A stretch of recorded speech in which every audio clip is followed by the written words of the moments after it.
Have our plenary speaker, but he's been with us every year.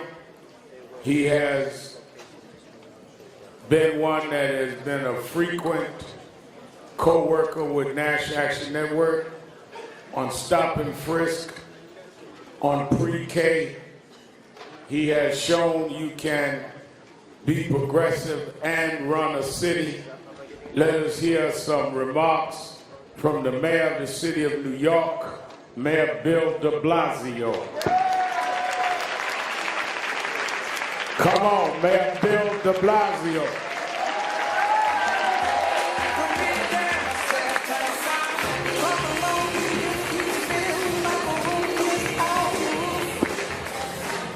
Thank you, everybody. Welcome to New York City. When the National Action Network is here in force, this great city becomes even greater. And I want to thank you. And first, I want to say to Reverend Al Sharpton, thank you for leading. Thank you for speaking out. Thank you for showing us a way to fight for justice year in and year out. It's getting better all the time. Thank you, Reverend Al Sharpton. Thank you to the National Action Network, because what I love about this organization, I always say, the word action is in your title, because that's what you believe in. You are movement builders. And Rev and I have talked many times about the legacy of the movements of the 60s and what we need to learn, and it is about constantly building a movement. And this is what each of you are doing in every part of this country. And I want to tell you one example, give you one example right here. It's near and dear to Rev's heart. Back in 2012, there was a fundamental problem. There was a division in this city, and it was about that policy of stop and frisk. It was a policy that was holding us back. It was degrading young men of color, treating innocent people like suspects of a crime they never committed. It was hurting the relationship between police and community. It was making it harder for us to move forward as a city. And in that moment, when so many of the voices of the status quo said, oh, no, you have to keep stop and frisk. It's the only way to stay safe. It may be unfair. It may be hurting us, but you have to keep it, or chaos will ensue. Well, Rev had the leadership, the understanding of the moment of leadership needed to do something different, so he called for a march, a silent march, down Fifth Avenue, Father's Day, 2012. And at that moment, that status quo had not been confronted the right way. With Rev's leadership and thousands of us gathered together, we started to make a change. And when I ran for mayor, I said, let's be clear. Policy of stop and frisk is broken. It's unconstitutional. It's holding us back. We have to change it. When I became mayor, we ended that broken policy.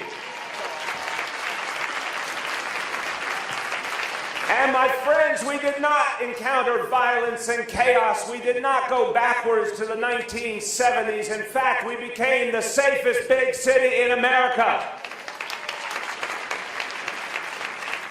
And that is what I want to talk to you about today.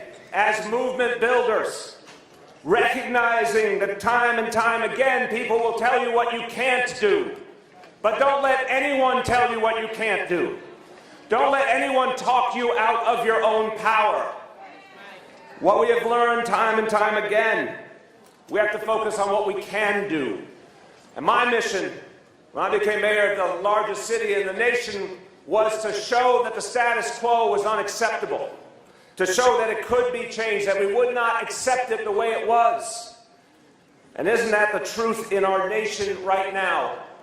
For so many working people, for so many people of color in America today, the status quo is just broken. It's broken and it cannot be sustained.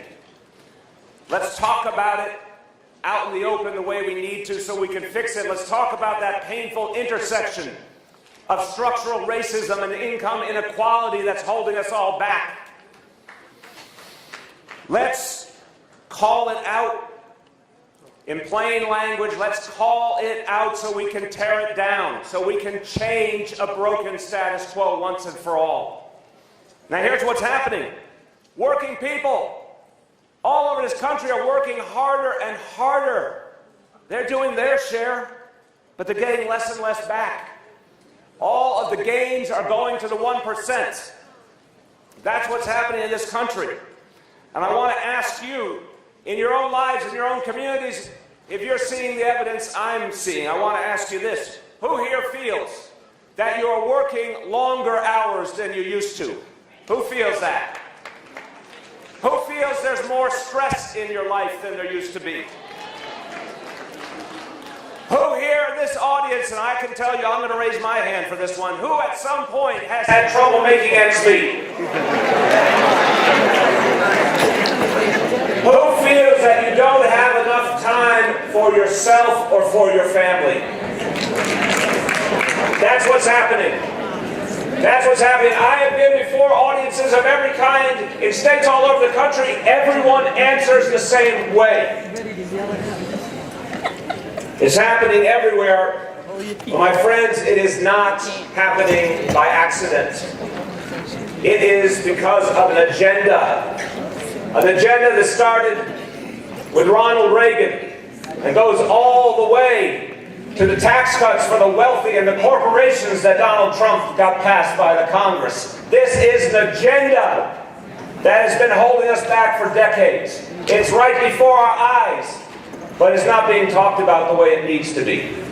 We have a chance now to speak some truths. We have a chance to talk about the fact that our country, for so many people, is going in the wrong direction.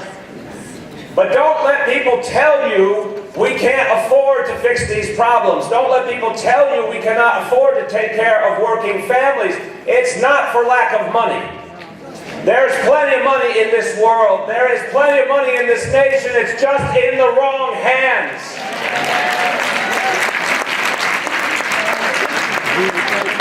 Here in this city, and I know Rev has borne witness to this, in this city we have done things the other way around. In this city we have focused on putting money back in the hands of working people. In this city we decided there was a better way.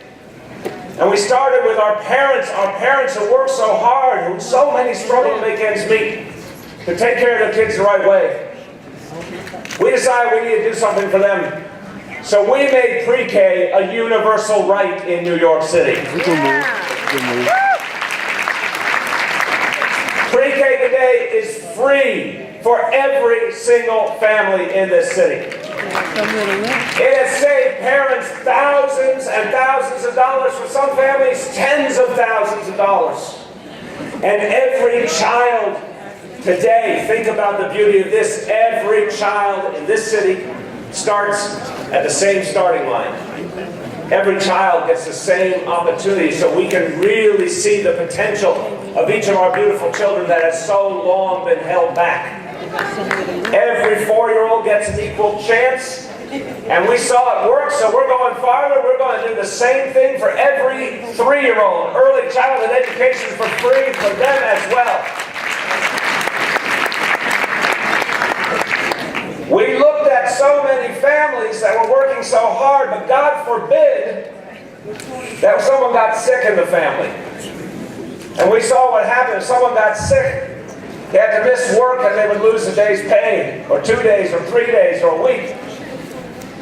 We had hundreds of thousands of people had no protection. We passed a law in this city to give paid sick leave to 500,000 more people who deserve that chance.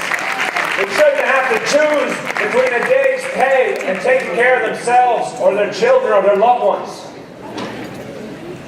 And we did something else that went at the heart of what challenges so many people in this country. What's one of the number one costs we all face and we all struggle with? The cost of health care. Well, here in the city, we got a little sick of waiting for Washington, D.C. to come up with universal health care. Because if you wait on Washington, D.C., you could be waiting a very long time. So we decided to just get the job done ourselves, the do-it-yourself approach. And we are guaranteeing every New Yorker access to health care right now, right here. We've got 600,000 people who don't have health care, don't have insurance. in this city. We're giving them what we call an NYC care card. We're going to assign them a primary care doctor in our public clinics, in our public hospitals. That's not health insurance, that's health care, direct to the people who need it. You know what happens to people who don't have health care? They struggle. They don't have insurance. They struggle. They get sick. They get sicker. And where do they end up? The emergency room. Right. The last place anyone should have to go for health care, the emergency room. The place you go when you're already too sick. We don't want people going to the emergency room. We want them to have a doctor they could depend on. Doesn't that seem right? Yeah. All the things I'm telling you are happening right here and right now. These are not dreams, these are not policy papers, these are not goals for someday, these are happening right now. And I want to give you one last thing we're doing. And everyone in this room works so hard. You work so hard for your families and your jobs, but everyone in this room is also an activist. You work hard to change your communities and your country. But because you're Americans, you have no guarantee of any time off, no matter how hard you work. In this city, there are hundreds of thousands of people working full-time, giving their all. They don't get a single day off paid. We know in this country, millions and millions of people don't get a single day off in the entire year. We're the only industrialized country on earth that doesn't guarantee at least 2 weeks of paid vacation. The only one. While the 1% continues to profit, the folks who do the work, the folks who produce all that wealth, don't even get a day off. So in this city, we're passing a law this year guaranteeing 2 weeks paid time off for everyone who works in New York City.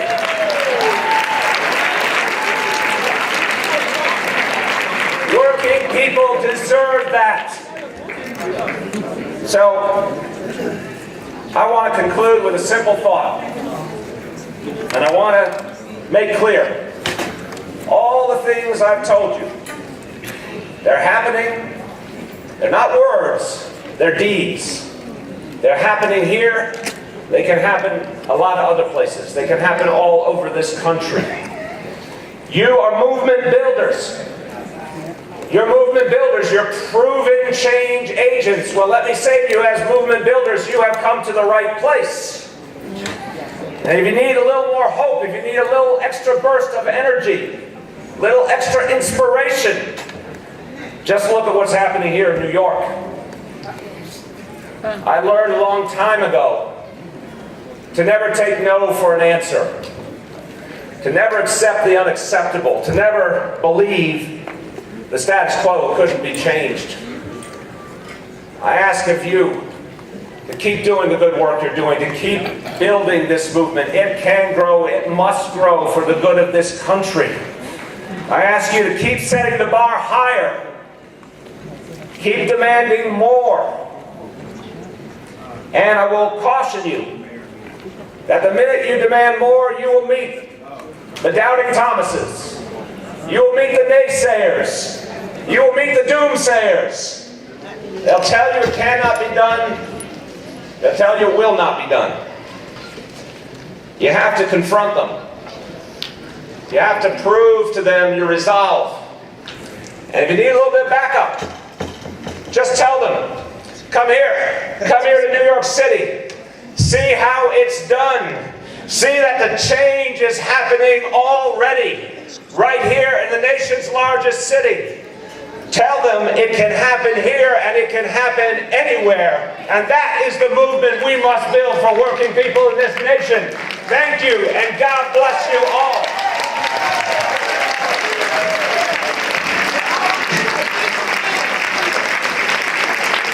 Mayor Deblasio.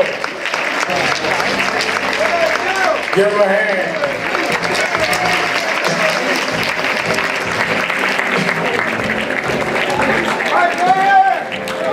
Let me say that what we're interested in, we've heard today specific policies and commitments. It's already all over the national media. But what the mayor has said is things we're achieving in New York. It needs to go national. I don't know if he's going national. I'm just saying.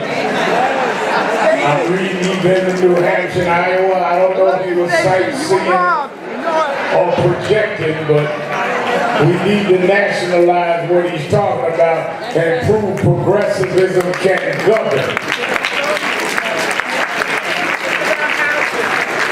And anybody know how to deal with Trump is a New Yorker. I'm going to leave it there.